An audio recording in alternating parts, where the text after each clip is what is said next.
Sergeant John Hebert, and I'm the sergeant in charge of the missing persons team for the Calgary Police Service. Today we have a release in regards to Lisa Mitchell, and it goes as follows.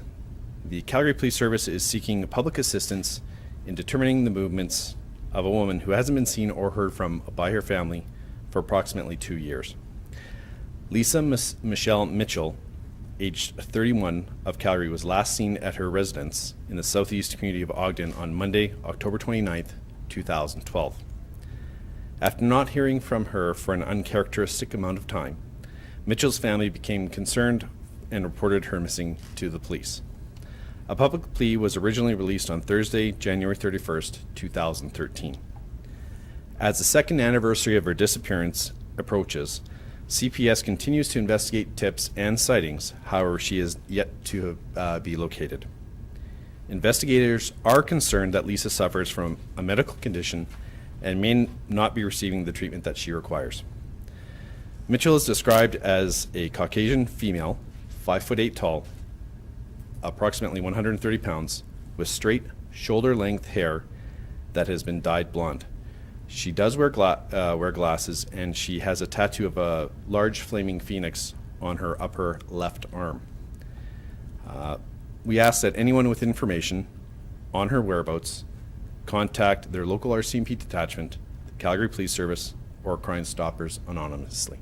And I can take any questions. Was she involved in any high-risk lifestyle, anything like that? There's no indications at this time that she was involved in a substantially high-risk lifestyle.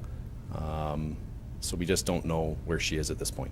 So substantially high, so she could have been in a... There's no information in the investigation that indicates that she leads a high-risk lifestyle, and high-risk being engaged in significant drug use or prostitution, those sorts of things that we've heard about in the press over the last several years.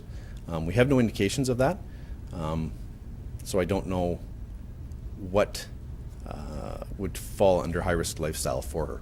Just an unusually lengthy amount of time between the time she contacted her family and the time, or didn't contact her family, and the time the plea was put forth by police.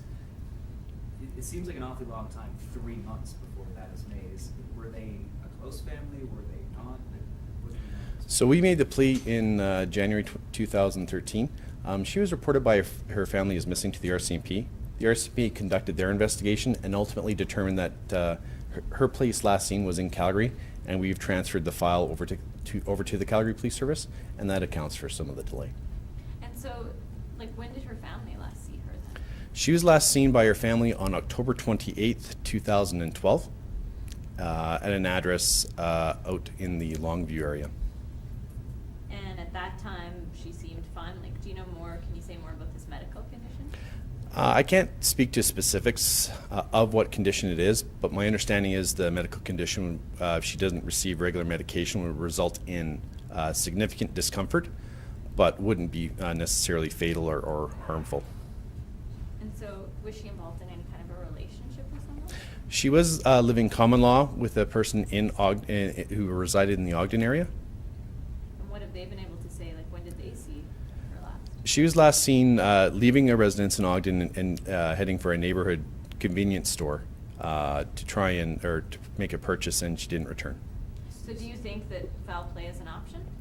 It's something that we haven't eliminated, and we're open to all possibilities, but we just haven't been able to have any conclusive evidence that would lead us down that path. You said lots of sightings and tips have come in. How far away are these sightings? The sighting, we've received a number of sightings and tips, but I don't know the specifics of all of them.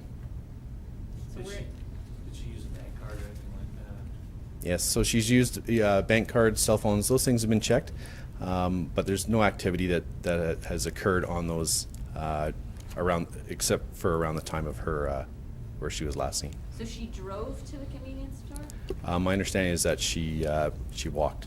Okay, so she's just never been seen since then? That's right. Do we know if she made it to the convenience store? That has yet to be determined. Unfortunately, we weren't able to, because of the delay in examining that. We don't have any video to confirm that information. So what do you guys do next then? Well, that's why we're seeking public assistance to try and help us in trying to provide any more information that could lead us in an investigative avenue that may locate her. And she wasn't involved in anything criminal, but... No. Can you tell me how her family's doing? You know what? The investigator speaks to the relatives that are involved on an ongoing basis. They're obviously concerned for her well-being. They must wonder how somebody can just vanish.